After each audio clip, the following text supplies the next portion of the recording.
John Carter opened his eyes slowly. Bright lights blinded him for a moment. His body ached everywhere. He tried to move his right arm, but couldn't. It was strapped to the medical bed. Same with his left arm and both legs. The last thing he remembered was walking into the Galactic Council's main chamber. Then chaos. The medical bay of the Galactic Council headquarters was quiet except for the soft beeping of machines. John blinked several times, clearing his vision. A blue-skinned alien in a white coat stood nearby, monitoring screens that displayed his vital signs. "The human is awake," the alien doctor said into a communicator. "Informing security now." John said nothing. He tested his restraints carefully, making sure the movement wasn't obvious. Strong, but not unbreakable. He decided to wait. Minutes later, the doors slid open. Lisa Morgan, Earth's ambassador, rushed in. Her normally perfect appearance was disheveled, her eyes red from lack of sleep. "John, thank God you're alive." She reached for his hand, but stopped when she saw the restraints. Her face hardened as she turned to the alien doctor. "Remove these immediately. This man is a diplomatic representative of Earth. Orders from Council security." The doctor replied without looking up. "The human attacked Council members." Lisa's face reddened. "That's a lie, and you know it. I've seen the security footage. He was attacked without provocation during peaceful negotiations." Outside the medical bay, raised voices echoed down the corridor. Two security guards stood at attention as a tall, gray-skinned alien in ornate robes approached. Ambassador Zrel of the Xanthian Empire, one of the 5 founding species of the Galactic Council. "Ambassador Morgan," Zrel said, entering the room. "Your emotional display is unnecessary. This was merely a misunderstanding." Lisa stepped toward him. Though she was a foot shorter, she showed no fear. "A misunderstanding. 8 of your security personnel assaulted our diplomat during a scheduled meeting. He was unarmed and had passed all security protocols." Zrel waved a 4-fingered hand dismissively. "Your diplomat failed to follow proper etiquette." Security responded as trained. John watched silently, assessing the situation. His neural implants were gathering data, scanning the room, analyzing Zrel's body language. The Xanthian was lying, obviously. This was no misunderstanding. "We demand his immediate release," Lisa said, "and a formal apology from the Council." Zrel's skin darkened slightly, a sign of amusement among Xanthians. "The Council does not apologize to non-member species. Be grateful we provided medical care at all." John's mind flashed back to the assault. He had entered the chamber, following all protocols. The Galactic Council representatives had been discussing Earth's application for protected status, a designation that would shield the planet from exploitation. Then, without warning, Council security had surrounded him. The lead guard had said something about teaching humans their place. John had recognized the threat immediately but chose not to respond with full force. That would have jeopardized Earth's position. So he had held back, allowing himself to be beaten and stunned into unconsciousness. A strategic decision. "Earth will not forget this," Lisa was saying now. "You've assaulted a diplomatic envoy during peaceful negotiations." Zrel leaned closer to her. "And what will Earth do? Your military is primitive. Your technology laughable. Your species has been in space for barely a century." Lisa smiled thinly. "You know very little about us, Ambassador Zrel, and you know even less about the man you've assaulted." "A diplomat," Zrel scoffed. "A soft-spoken negotiator." John Carter was Earth's foremost military strategist before becoming a diplomat, Lisa said quietly. "Commander of our special forces for 15 years, the architect of our defense systems." For the first time, Zrel looked at John with uncertainty. John kept his face expressionless, but inside, he was already planning. The Galactic Council had made a terrible mistake. They had revealed their true intentions toward Earth, and they had given him access to the heart of their operations. Now, all he needed was time. After Ambassador Zrel left, Lisa moved closer to John's bed. She glanced at the alien doctor, who was now busy at a console across the room. "Are you really okay?" she whispered. John nodded slightly. "Better than I look. Nanites are already repairing the damage." He kept his voice low. "What's happening outside?" "Earth is furious. The footage of your assault was leaked to our media." Lisa's eyes darkened.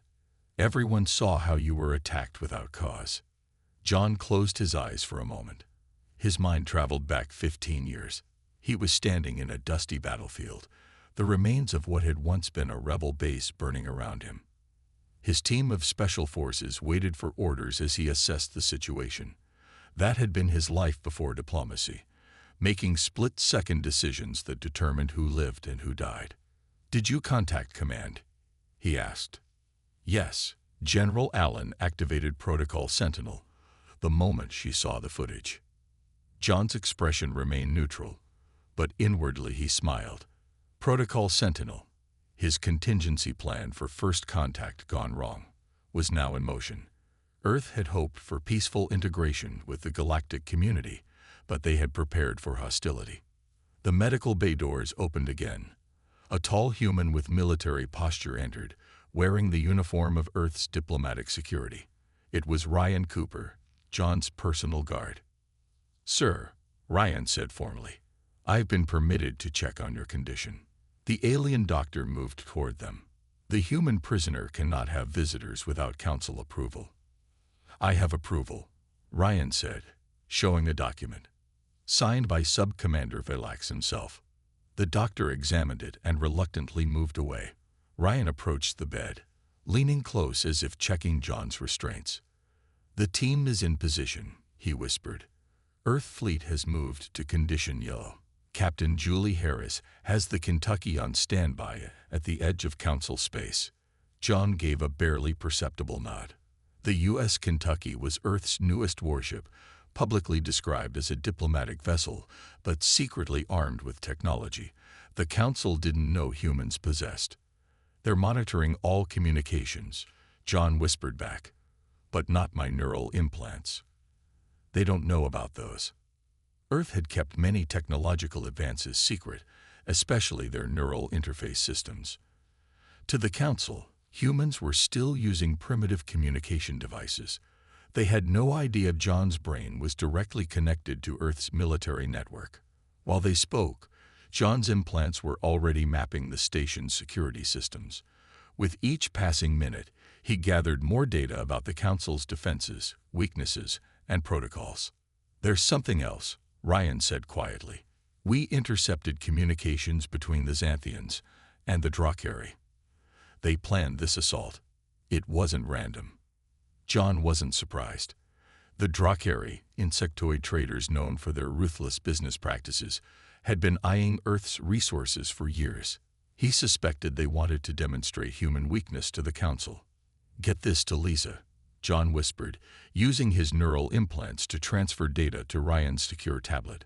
"Security camera blind spots, guard rotations, and access codes I've already cracked." Ryan's eyes widened slightly at the amount of information. "You got all this while lying here." "They think I'm just a soft diplomat," John said with the faintest smile. "That's always been our advantage." On the screens above John's bed, his vital signs showed normal patterns. The alien doctor had no way of knowing that John's cybernetic enhancements were accelerating his healing process. The bruises on his face were already fading. In the Council's main chamber, the representatives of 27 alien species were gathered for an emergency session. Security Chief Krovax, a muscular Drakari, was addressing them. The human posed no real threat. He clicked through his mandibles. "We subdued him easily. These humans are physically weak and technologically behind us by centuries." The Council members chittered and murmured in agreement. None of them knew that this subdued human was currently accessing their most secure systems, or that Earth's response was already underway.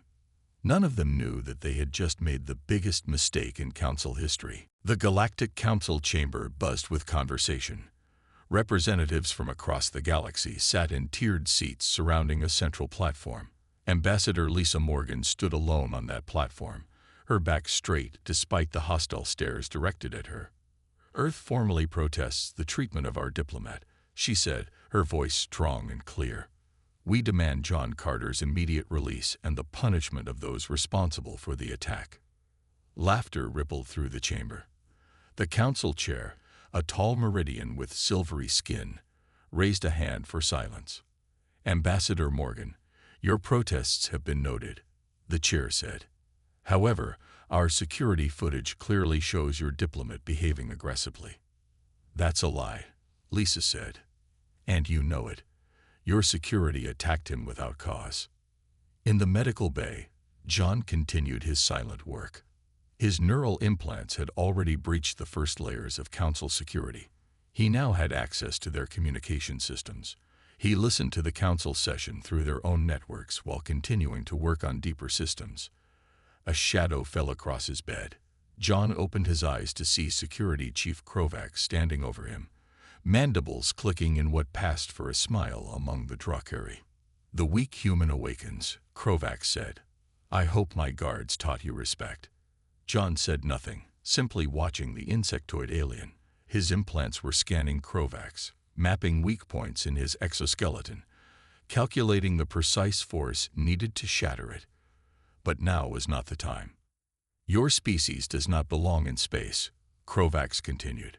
"You barely understand the technology you use. It is why the Council will never grant Earth protected status." John smiled slightly. "You might be surprised what humans understand." Krovac laughed, a harsh chittering sound. "What could a primitive species like yours possibly hide from our scanners? We know the capabilities of every ship in your fleet. We know the limits of your weapons." Or at least, they thought they did. Earth had been careful to show the Council only what they wanted the aliens to see. "Pride comes before a fall," John said quietly. "An old human saying." Krovac leaned closer. "There will be no fall for the Council, human, only for Earth." When the security chief left, John closed his eyes again, focusing on his implants. He had just gained access to something interesting: the private communications between the Xanthians and the Drakari. He listened carefully, confirming what he had already suspected.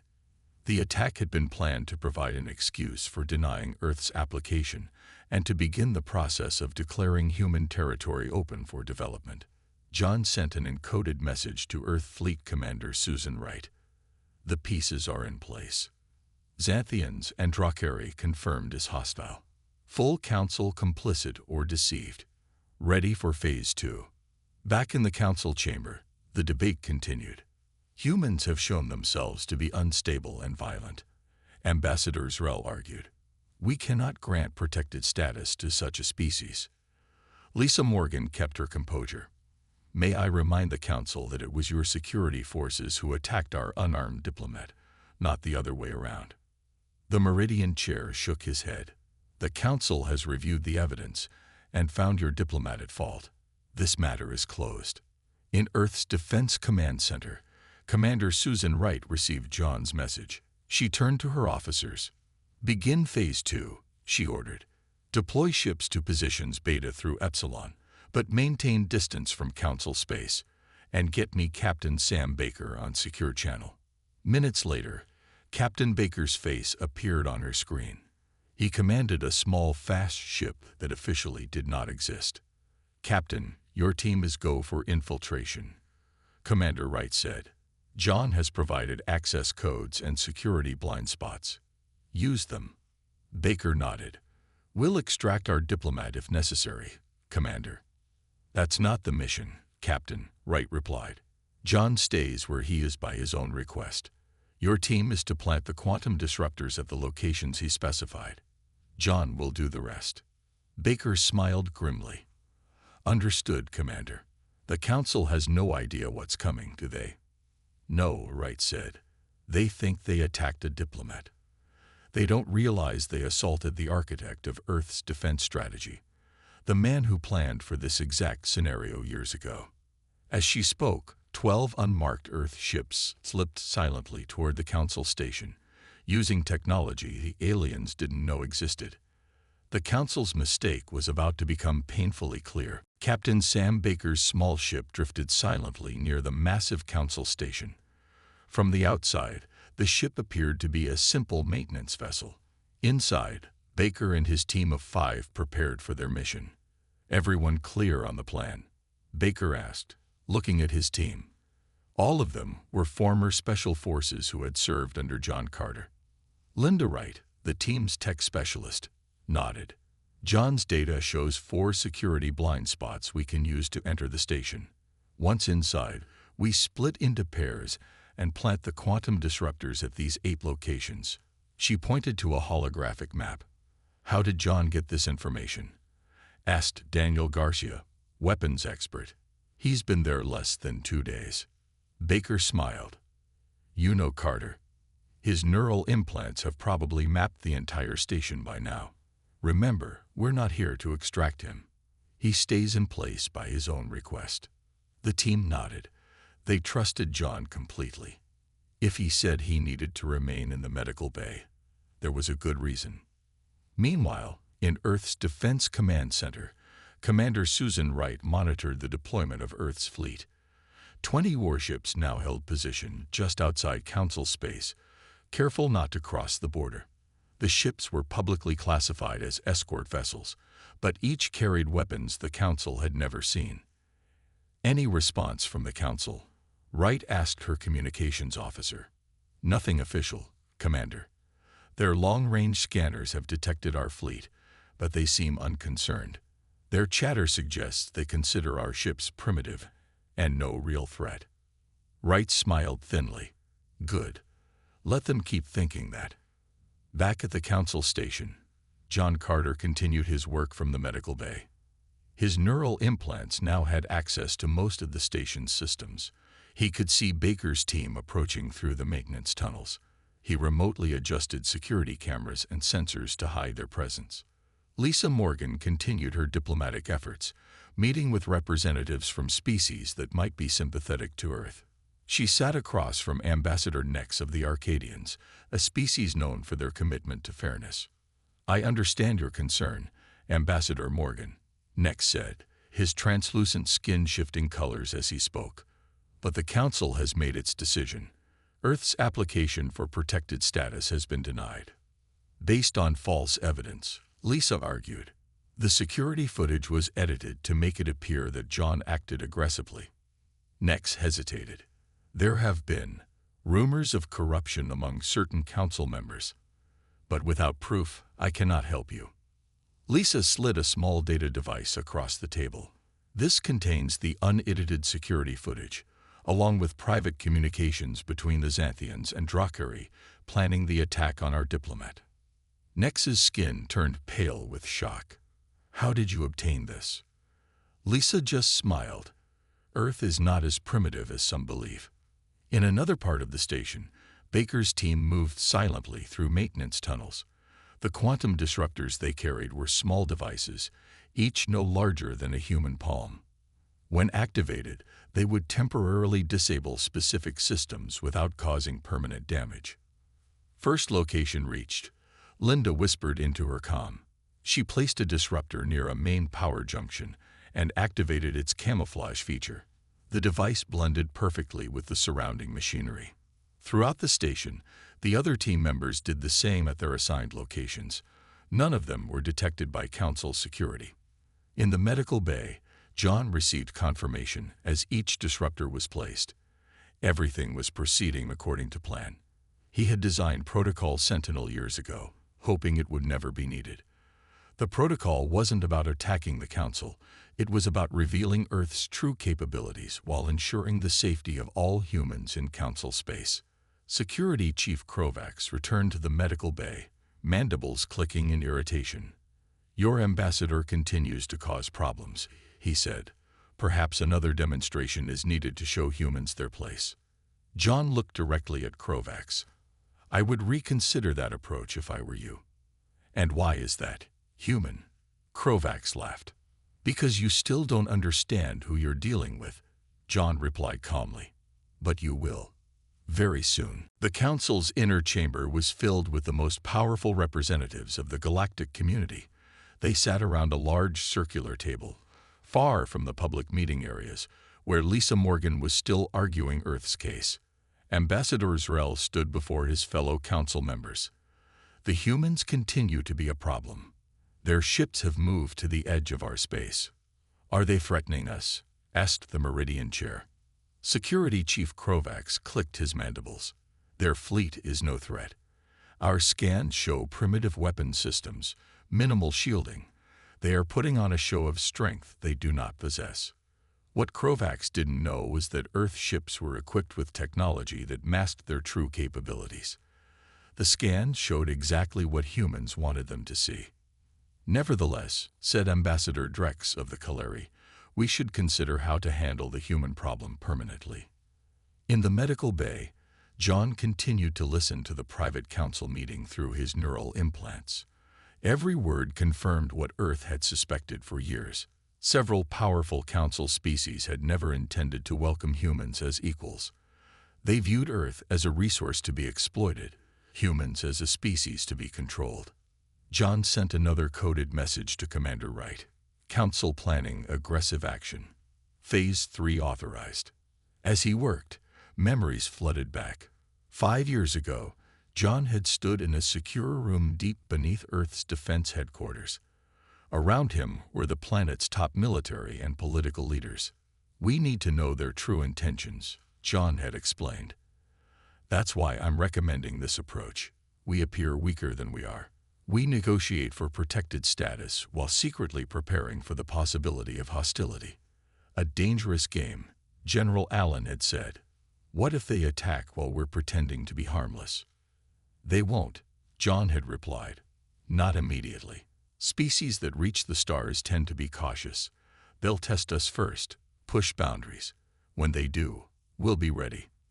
Now lying in the council medical bay, John realized his prediction had been accurate. The attack on him was just the first test, a way for the council to gauge Earth's response. They expected protests, perhaps even the withdrawal of diplomats. They did not expect what was coming. Across the station, Baker's team finished placing the final quantum disruptors. All 8 devices were now in position, hidden from council detection. All packages delivered, Baker reported via secure channel. Awaiting your signal, Carter. In Earth's Defense Command, Commander Wright received new orders from her government. On the main screen, Earth's president looked grim but determined. The council has rejected all diplomatic solutions, the president said. You are authorized to proceed with Phase 3. But remember, minimal casualties. We want to demonstrate strength, not start a war. Wright nodded. Understood, Madam President. I'll relay the orders to the fleet. Within minutes, 5 Earth ships broke formation and moved into new positions. To council observers, it appeared random, perhaps even disorganized. In reality, the ships were taking precisely calculated positions for what would come next. Ambassador Lisa Morgan met with John's assistant, Ryan Cooper, in a quiet corner of the station's diplomatic sector. John sent this, Ryan said, handing her a small data device. He says you'll know when to use it. Lisa nodded. How is he?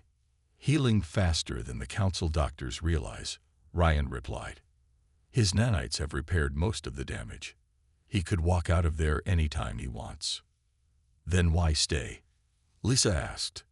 Ryan smiled. Because from there, he can access their entire system, every security protocol, every communication, every defense measure. He's at the heart of their operation. Lisa understood then. John had allowed himself to be beaten, to be restrained in the medical bay, because it put him exactly where he needed to be. The council thought they had neutralized a threat. In reality, they had given John Carter unprecedented access to their most sensitive systems. In the council's inner chamber, the debate was reaching its conclusion. We will detain all human representatives, Zrel declared, and send a clear message to Earth about their place in the galaxy. None of them realized that their every word was being transmitted directly to John Carter's neural implants. None of them knew that Earth was already responding. Security teams moved through the council station with purpose. Krovax had given the order. Detain all humans on the station immediately. Teams of 4 guards each headed toward the diplomatic quarters, the meeting rooms, and the docking bays where human ships were stationed. Another team of 6, led by Krovax himself, walked toward the medical bay. They were there for John Carter. In the diplomatic sector, Lisa Morgan received the warning from John through her secure communicator. They're coming for all humans. Get to section J17. Ryan will meet you. Lisa quickly gathered the 3 other human diplomats who were with her. We need to move now, she told them. Down in the maintenance tunnels, Baker and his team finished their final preparations. Each wore a small device on their wrist, quantum field generators that would shield them from what was about to happen. In Earth's Defense Command, Commander Wright gave the order. All ships, activate stealth systems. Across the void of space, 5 Earth vessels seemed to flicker and then vanish from Council scanners. The alien monitoring stations erupted in confusion. Where did they go? Demanded a Xanthian commander. Impossible, muttered a Drakari technician. Their technology isn't advanced enough for cloaking fields. But the Earth ships hadn't disappeared. They had simply revealed their true capabilities for the first time. In the medical bay, John opened his eyes as the door slid open. Krovax entered with 5 guards, all heavily armed. Prepare the human for transfer, Krovax ordered. He is being moved to a more secure location. John smiled slightly. I don't think so. Krovax clicked his mandibles in amusement. You have no say in this, human. You are our prisoner. Actually, John said calmly, I've never been your prisoner. I've been exactly where I needed to be. John's neural implants sent the activation signal to the quantum disruptors throughout the station. Immediately, the lights flickered. The door to the medical bay slid closed and locked. Alarms began to sound throughout the station. Krovax raised his weapon, pointing it at John. What have you done? Created a demonstration, John replied. With a simple thought command, John released his restraints. The alien doctor across the room gasped as John sat up, swinging his legs over the side of the bed. That's impossible, the doctor said. Your injuries were mostly healed hours ago, John finished for him. He stood, much steadier than anyone with his injuries should have been. Nanite technology. Another thing we didn't share with the Council. Throughout the station, systems were failing. Security doors locked or unlocked seemingly at random. Communication systems went down. Emergency lighting activated in some sections while others went completely dark. In the Council's inner chamber, chaos reigned as the representatives realized they had lost control of their own station. What is happening? The Meridian chair demanded. Ambassador Zerl's skin had turned a sickly gray. It must be the humans, but how? The doors to the chamber slid open. Captain Baker and 2 of his team entered, weapons ready but not raised. The Council session is temporarily suspended, Baker announced. Please remain in your seats. Back in the medical bay, John approached Krovax, who still held his weapon pointed at John's chest. You should lower that, John suggested. It won't work anyway. The quantum disruption field affects energy weapons first. As if to prove his point, the lights on Krovax's weapon flickered and died. The security chief looked at it in shock, then tossed it aside and lunged at John with his clawed hands. John sidestepped easily. His movements were fluid, showing no sign of his recent injuries. When Krovax attacked again, John caught the alien's arm and used his own momentum to slam him against the wall. You should have checked my service record before you decided to make an example of me, John said quietly. 15 years commanding Earth's special forces.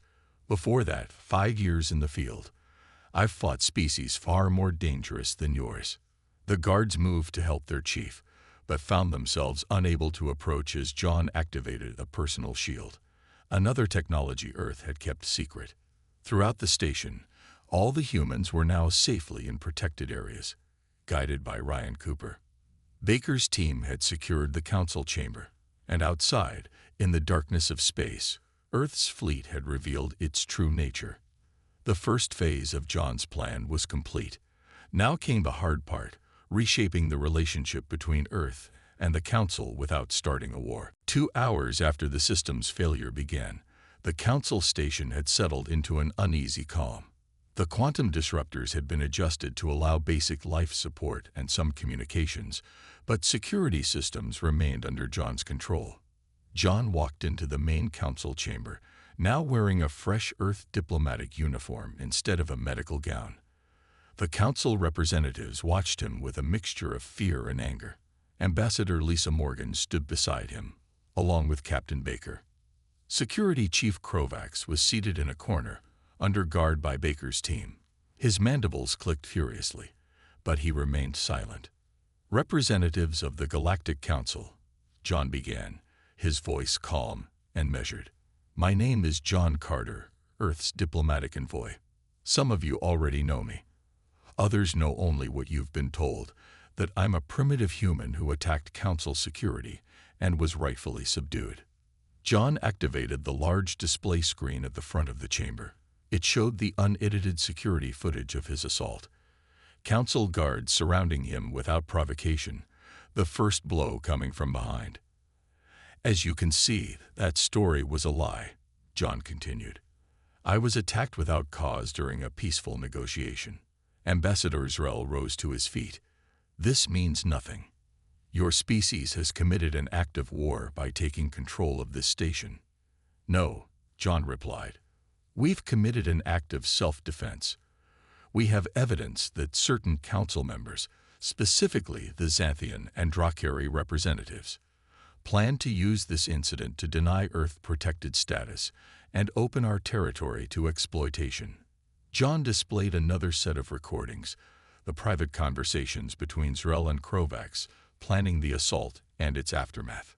The chamber erupted in shocked murmurs. Many of the representatives had not been aware of this conspiracy. Ambassador Nex of the Arcadians spoke up. If this is true, it is a serious violation of council law. But it does not explain how humans have technology far beyond what they've shown us before, or why they conceal it. John nodded. A fair question. The answer is simple. Caution. Outside the station, in space, another demonstration was taking place. Commander Wright had ordered one of Earth's ships to decloak near a small unmanned council defensive platform. The ship fired a single, precise shot that disabled the platform's weapon systems without destroying it. Inside the council chamber, John showed this footage on the main screen. We could have responded with violence, he said. We chose not to. No council member has been harmed. No lives have been lost. We simply revealed our true capabilities. The Meridian Chair spoke for the first time since John entered. Why hide these capabilities from us? What else are you hiding? Earth has been exploring space for less than a century, John explained. When we encountered the Council, we studied your history. We learned that new species are often exploited, their resources taken, their sovereignty ignored. We decided to protect ourselves by appearing less advanced than we are. Lisa Morgan stepped forward. Earth wanted peaceful cooperation. We still do, but as equals, not as subjects. Through his neural implants, John monitored the reactions of each council representative.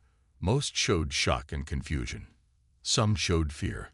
A few, including representatives from smaller, newer council species, showed something close to relief. One of these, the Vexillan representative, spoke up. My species joined the council 50 years ago. We were told our technology was primitive, our military laughable. We were forced to accept unfavorable trade terms and restricted space travel. Are you saying Earth refused to accept such treatment? We prepared for the possibility, John said. We hoped for better. From space, Commander Wright sent a message directly to the council chamber. Her face appeared on the main screen. Council representatives, this is Commander Susan Wright of Earth's Defense Fleet. We have disabled your outer defensive platforms, but caused no destruction. Our ships now hold position around this station. We are not here to start a war, but to ensure the safety of our people. Ambassador Zrel stood again. This is still an act of aggression. The full might of the Council fleet will respond. John smiled slightly. You might want to check your long-range communications first. Zrel looked confused, then alarmed as he realized what John meant. The quantum disruption had blocked all outgoing communications from the station. The Council fleet had no idea what was happening. We are not here for revenge, John said firmly. We are here for justice and recognition. Earth deserves equal standing in the galactic community. And we will have it. 3 days after John's confrontation with the Council, representatives from 17 galactic species sat around a new table. The old council chamber had been abandoned in favor of a neutral meeting room. John and Lisa sat among them as equals, not as petitioners. The Meridian chair opened the session. This emergency meeting will now begin. We are here to discuss the events of the past week and to vote on a new path forward. Much had changed in those 3 days. After seeing the evidence John presented, most council species had withdrawn their support from the Xanthians and Drakari. Several had publicly condemned the attack on Earth's Diplomat. The Xanthian and Drakari representatives had been removed from their positions by their own governments, who now desperately tried to avoid conflict with Earth. Before we vote, said Ambassador Nex of the Arcadians, I believe we all have questions for the humans. John nodded. We will answer honestly. How advanced is Earth, truly? Asked the Vexillan representative. What we've seen so far, the cloaking technology, the quantum disruption, the neural implants, it suggests a level of development far beyond what you've shown before. John looked at Lisa, who nodded her approval. Earth is approximately 200 years ahead of what we've previously displayed, John explained. Our public ships use outdated technology. Our real fleet remains hidden in our home system. Gasps and murmurs filled the room. Why reveal yourselves now? Asked the Tlaxian representative. You could have continued to hide your true nature. Because true cooperation is impossible without honesty, Lisa replied. We want genuine peace, genuine exchange of ideas and culture. That can't happen while we're pretending to be something we're not. The Meridian chair leaned forward. And what assurances do we have that Earth won't use its advanced technology against the Council? The same assurances you give each other, John said. Mutual respect, fair treaties, and the knowledge that aggression will be met with appropriate response. We don't want war. We never did. Commander Wright's face appeared on a small screen near John's seat. The last quantum disruptor has been deactivated, she reported. All Council systems are back under normal control. John thanked her and addressed the gathered representatives. As a show of good faith, we've restored your systems completely. Your communications with the Council fleet are now open. Your defensive platforms are operational again. The Meridian chair seemed surprised. You're giving up your tactical advantage. We're showing that we prefer cooperation to control, John replied. The vote that followed was almost unanimous. Earth would be granted full membership in the Council, with all the rights and protections that entailed. The only condition was that Earth would now share some of its advanced technology, particularly medical nanites and renewable energy systems. As the meeting ended, Ambassador Nex approached John privately. You had us all fooled, he said with something like admiration. The quiet diplomat, hiding such strength. John smiled. Sometimes the best defense is to be underestimated. Will you return to Earth now? Nex asked. After what happened here? No, John replied. I'm staying as Earth's representative, but with a new title. The next day, it was announced that John Carter would serve as Earth's security advisor to the Council, working to reform the Council's approach to new species and to ensure that what happened to Earth would not happen to others. In his new office, John met with representatives from the smaller Council species, including the Vexillans, who sought guidance on renegotiating their unfair treaties. The Council is changing, John told them. The days of the powerful exploiting the newcomers are ending. Later, in a private communication with Earth's president, John reflected on the events that had led to this moment. They thought humans were weak because we showed patience, he said. They thought we were primitive because we didn't flaunt our technology. They thought attacking the Diplomat was safe because diplomats aren't supposed to fight back. And now, the president asked. Now they understand, John said. Humans don't need to boast about our strength. We don't need to threaten or intimidate, but we will always be ready to defend ourselves.